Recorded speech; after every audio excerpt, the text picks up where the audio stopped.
नमस्कार, मैं किरण ओझा अपने चैनल श्रद्धा मैं किरण ओझी लोकगीत पर आप लोगों का स्वागत करती हूँ, अभिनंदन करती हूँ। आशा करती हूँ कि आप लोग स्वस्थ होंगे, मस्त होंगे, अपने अपने काम में अपने अपने घरों में व्यस्त होंगे। माता अपनी की कृपा आप सब पर बनी रहे। आज आप लोगों के लिए बहुत ही प्यारा नाच पर का गीत, चुटकुला नाच पर का गीत लेके आई हूँ। आप लोग सुनिए, कैसा लगे लाइक सब्सक्राइब के साथ कमेंट करके ज़रूर बताइएगा। राधे राधे, जय श्री कृष्णा।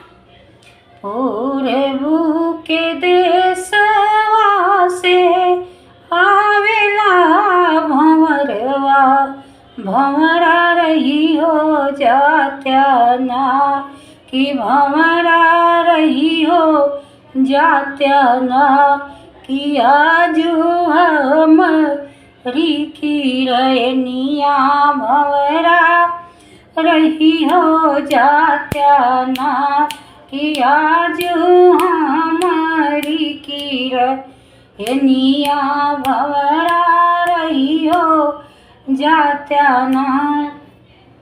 कहीं से के रूह कहूँ रनिया तोहरी रनिया, तोहरा पियवा यही है ना, कि तोहरा राजा आई है ना, कि तो के घर वहाँ से निकली है तोरा पियवा यही है ना।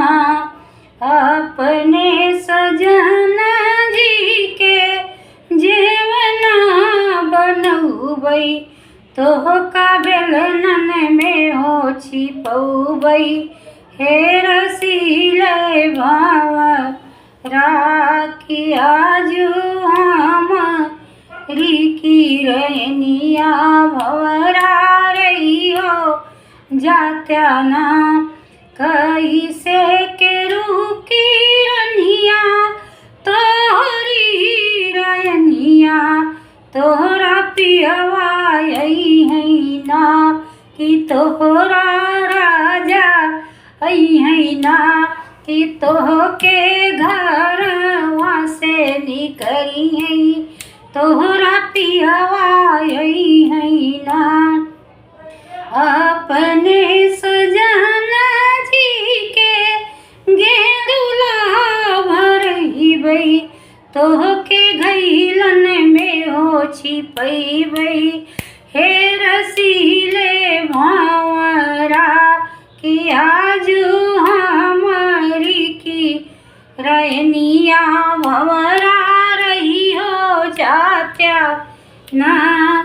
कहीं से के रूह की रनिया तोहरी रनिया, तोहरा बाल में है ना, कि तोहरा राजा यही है ना, कि तोह के घर वहाँ से निकली है तोरा पियवा यही है ना।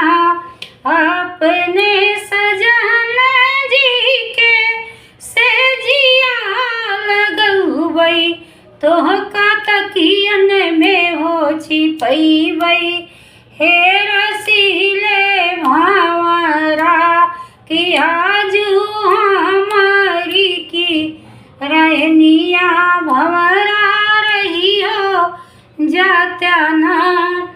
पूरबू के देशवा से आवेला भंवरवा, भंवरा रही हो जात्या ना, कि भंवरा रही हो जात्या ना, कि आजू हमारी की रनिया भंवरा रही हो जात्या ना। नमस्कार।